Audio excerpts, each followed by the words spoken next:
Welcome. Today's topic is CDP eSign standalone version. So we have a couple of different versions that we offer: full mode and standalone mode. Full mode is connected directly with CDP Manage, and that would be a separate video that you'd want to watch. Standalone mode is just as it says. It's simply CDP eSign standalone. Its idea is to be able to upload documents, set documents up all within CDP eSign, send that document out for signing, and then to be able to save it down to a local network drive, their PC, somewhere where it's not necessarily going to be managed by a document management system such as CDP Manage. So some of the topics we're going to cover is about the user, the signer, how we upload documents, really working through that document, including adding signature boxes, full signatures, initials, signing with the mouse, a few of the advanced features, and then the approve options. We'll kind of touch on the different ones that are available when going ahead and getting set up. So if you did watch the eSign full mode, you'll see some of the same features and functionality.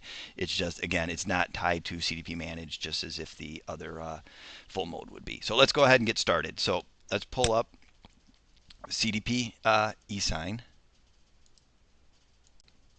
Okay, so with CDP eSign, you have a login. So typically, we'd set a shortcut or a URL we would provide them, and that's what they would go ahead and double click to access it. So each person who accesses CDP eSign needs to have their own login credentials, as you see here. This is for a couple of reasons. Once you're logged in, it allows you to be able to see exactly who sent documents out. It also determines how information or who gets notified when a document is signed or a document is actually canceled or something happens with it. So typically once a user logs in for the first time, they should go into user settings, and this is where they would enter in the email address, their personal email address, or it could be a group email to be able to go ahead and get notified. So along the top here, we've got some different options for signers: creating a new signer, editing an existing signer, or having to remove a signer. Let's take a quick look at what a signer looks like. So as we work through this process here, you'll notice it's something simple: first name, last name, email address. That's really how the document in the messaging gets communicated to this signer through this email address. A PIN gets generated, and if they're not tied to a document already, that PIN can be, the generate button can be selected. But really, the PIN is what's going to be used for them to go ahead and be authenticated and access the document. In the case where they don't want to actually use a PIN, maybe they're not worried about the sensitivity of the document, that can be selected, and you'll see later on that when they're presented with the link to access the document, they'll be able to just click on the link and they won't have to enter in a PIN. So part of the workflow is typically to create a signer, and then they're going to want to communicate that PIN to that signer. A couple of different ways to do that. The easiest way is to enter in their cell phone number and then click send PIN to phone. It'll send them a text message. They'll have that PIN there. When they receive the email link, they'll be able to look at their phone and go ahead and enter in that PIN number. Another way would be able to just to talk to them and communicate that PIN over the phone. And it is case sensitive. When if I generate it, you'll notice that somehow the cases, does change up and down. Um, the third way would be able to possibly email them that PIN, but what we recommend is that you don't email it in the same email address where that link to that document is going to go. So we have a member number here. This can be a customer number. It can be an account number. We can go ahead and change that depending on what type of industry is using CDP eSign. And last but not least, you'll notice the verify signer using knowledge-based authentication. With CDP eSign, we do have integration built in with Experian. It does require the customer to have a contract with Experian, and that's something that we would send them information and they would go ahead and get set up. But what it does is it allows them a second level of authentication. So first level is PIN, second level would be knowledge-based authentication questions, and are really considered out-of-wallet questions. Information that someone could not answer based on stealing someone's wallet. What type of car did you drive? What location, what cities did you live in? Certain things like that that really are based on your credit history. So that's a signer. So let's go. We're going to go ahead and process a document. How do we do this? With standalone, we need to go ahead and initially upload the document into the system. So we've got a new document here, and I'm going to go ahead and grab one. So typically it does work with a PDF. So we do have to bring a PDF in here. As a side note, as this is being loaded, there is a CDP eSign receiver that can be set up, and with that, it can actually have the virtual printer print to that work just like in Manage. So you can use a virtual printer. It can set it and end up going to the eSign receiver, and it'll bring that document into CDP eSign with some default values added, such as the group and type that it's associated with and certain things like that. So it is an option.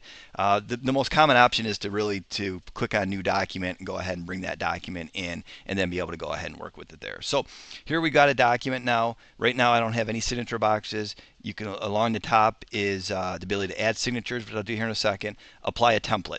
Template's going to be a completely different video because it is a little bit more complex, but the idea is to be able to set up standard signature templates, and then when I bring this document in, if this is typical what I would be using, I can apply a template, and what it'll do is it'll place those signature boxes throughout the document everywhere I've pre-configured them, and it actually allow you to pick the signer, and it'll set those signers up into the specific signature boxes. So it does kind of speed up the process to get documents set up, especially if it's kind of standard.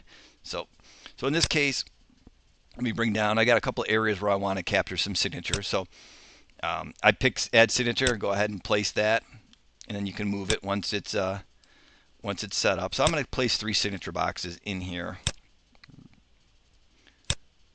Let me adjust this a little bit. And let me add one more. So kind of show you a couple of different options you have with signature boxes. So I've got my 3 signature boxes. Let's say this one up here needs to be signed inside the bank, credit union in this case, because it is a loan application. But selecting on it allows you to pick signers, or you can actually sign with the mouse. So if someone's in there and let's say this is the loan officer, and they can go and sign that.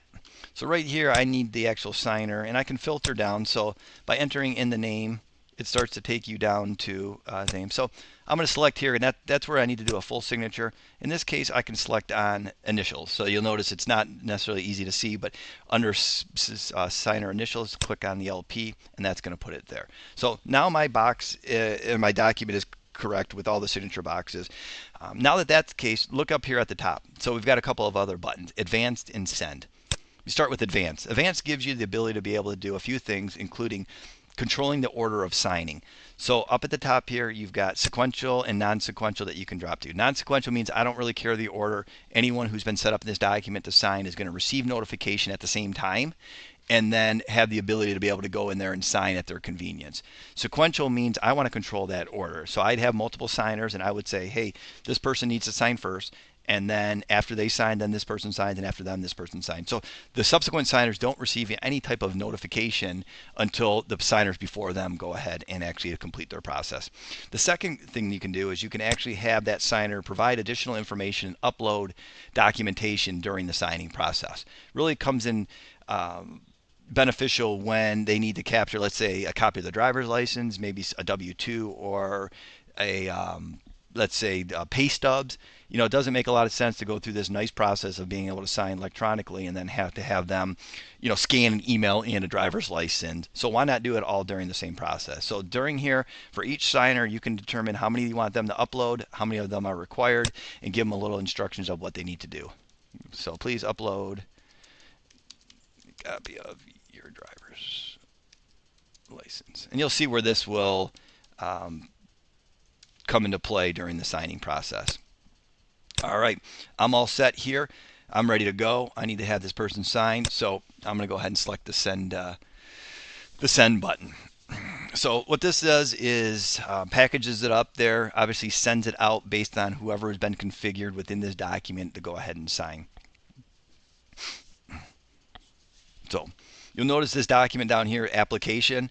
It came through with some default values, but I noticed that I got a WebSign ID. So that's really critical to see that WebSign ID, because you know that then it's been successfully passed through the process and it's been sent out there for signing.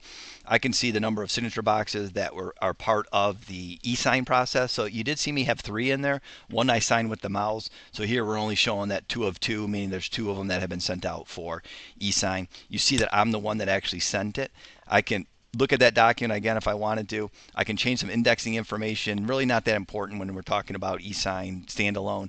And if I needed to cancel that process, I would. So for example, let's say we needed to, we forgot a signature, or something happened where we needed to add an additional signer. At that point, you'd want to go ahead and cancel that signing process, update that document, and then go ahead and send it back out.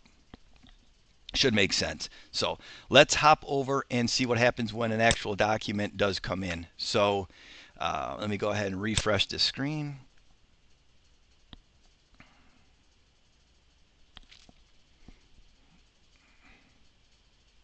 So here's my document that I received, and you'll notice now that as things are coming in, that you'll see the should see the CDP logo here in a second. So now that I'm the actual signer, we will brand this to the customer. It'll have the customer's logo. It can have some customer information, but right here you'll see click on this to sign, or they can copy and paste this into the browser.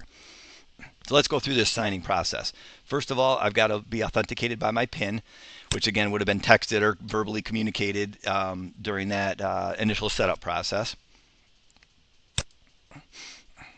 Once I'm authenticated into the application, the first thing we always have everyone go through is the eSign Act. We want them to say, yes, I agree to sign this document electronically. You know, they're agreeing, yes, I'm going to go through this process and I consent to this. If they do no, then again, that's when the end user would be notified via email that, hey, this person said they're not going to go ahead and do this process. So now we've got upload and continue. So this is where when I entered in, please upload a copy of your driver's license.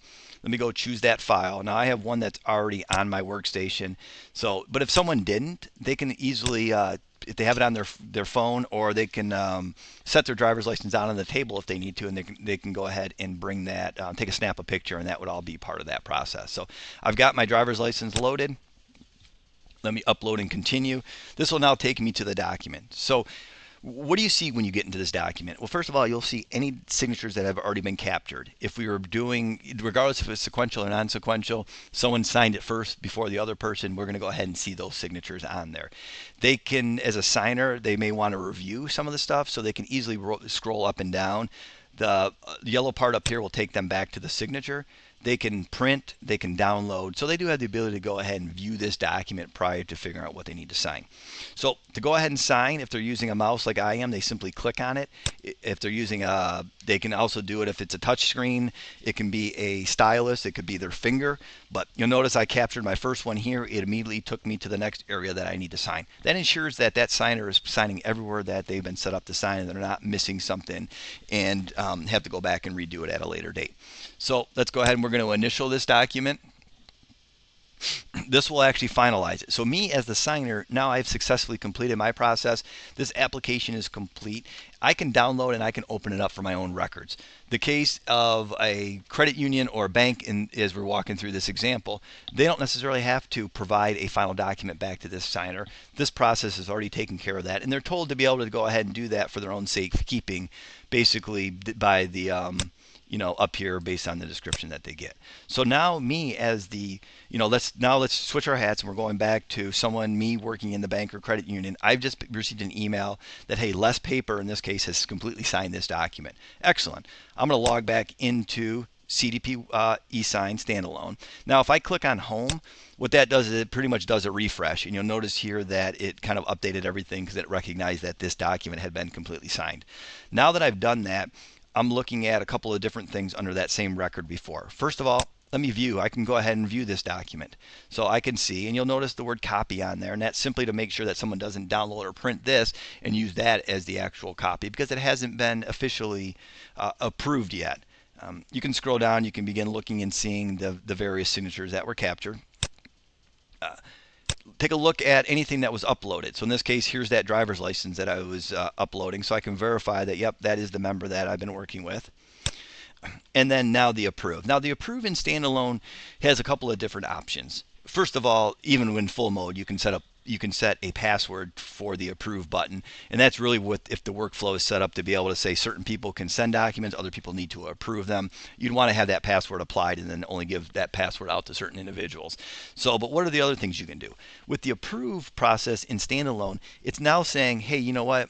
I've got 3 documents. I've actually got the signed document, I've got the uploaded images, the driver's license in this case, and I've got an audit report that I'll show you here in a second. How do I want to save that? Well, and it's a completely different video to show you more detail, but here's how you can think about it. It can be take those documents, it can zip them together and save them as one zip. It can actually save all three of them down as individual PDFs. It can actually merge those documents together into one PDF. So we have different options based on where what that customer wants, how they want to see that information, and how it moves forward. So just recognize that there's some decisions that need to be made based on future workflows that are going to be done once this document is signed. So when I sign this or approve this, I'm sorry, in this case, it downloaded as a zip file. That's how it's been pre-configured. And I can actually set it up to download to a specific directory. It doesn't always have to go to the downloads directory. So I double click and I open this up. I'm going to hop over here and show you exactly what I've got here. So now I've got really three documents contained within a single zip file. I've got the application. When I open that up, I see the completed document was signed. You'll notice it doesn't say copy on there. What you'll also notice is there's a green annotation next to each of the signatures that were captured within eSign. This shows you some specific information regarding that signature: who signed it, how they authenticated, the date, timestamp, even the IP address of that workstation, smartphone, or tablet that that was signed on. Let me go back to let me go back to my directory here. I've got my attachment. This again is a driver's license that we saw there, and then I have an audit document. So this is something you haven't seen yet, but what you're seeing here is everything that was done during the signing process, including the hash that was used, and it's partial hash, including where the signatures were captured at, the XY location, what pages they were on, a lot of the event history. So this consumer disclosure is going through and saying, I consented to assign this document electronically. Here's where I uploaded and downloaded additional documents, and here's where I actually signed it and some authentication information. So you kind of get a complete history of the document in case it's ever challenged, in case you ever want to go back and look at it, you can kind of see what happened. So let me go back here and see. I believe we've touched on most of these topics. We spent a little bit of time on the approve options. Again, it can be set up in a couple of different ways, whether it's zipped or unzipped, whether it's merged or not merged is the best way to think about it. So with pricing, how we do this is we have a couple of different levels at this time where we can turn on some of the features and some of the advanced features. So in the initial mode, it's probably around, I'm going to guess, $10 to $15 a month to be able to set them up where they can do basic signing. For an additional $5 or $10, it allows them to implement templates. It allows them to implement some of the advanced features, such as controlling the order and adding additional documents. A couple of the other things that we do is we can kind of control how many documents they do per month, per year, and kind of set some warnings information in there to be able to control what they can and cannot do. So, what I would recommend as next steps is get access to the standalone version, send yourself some documents to sign. See what it looks like when you actually download the document and save it to a directory. What are you seeing in there? Play around with a little bit with the eSign interface. I would encourage you to set yourself up with two different signers. Maybe use your work address for one signer and a personal email address for another one, and then test the sequential and the non-sequential. Look at how a document, if you put it in sequential and it comes to, let's say, your work email first. Once you sign it, see how quickly you get it to your your personal email. A lot of different things you can go ahead and play around with and try, but I encourage you to go ahead and get familiar with CDP eSign standalone version. So hopefully you learned something here today, and I appreciate the time that you spent. Take care.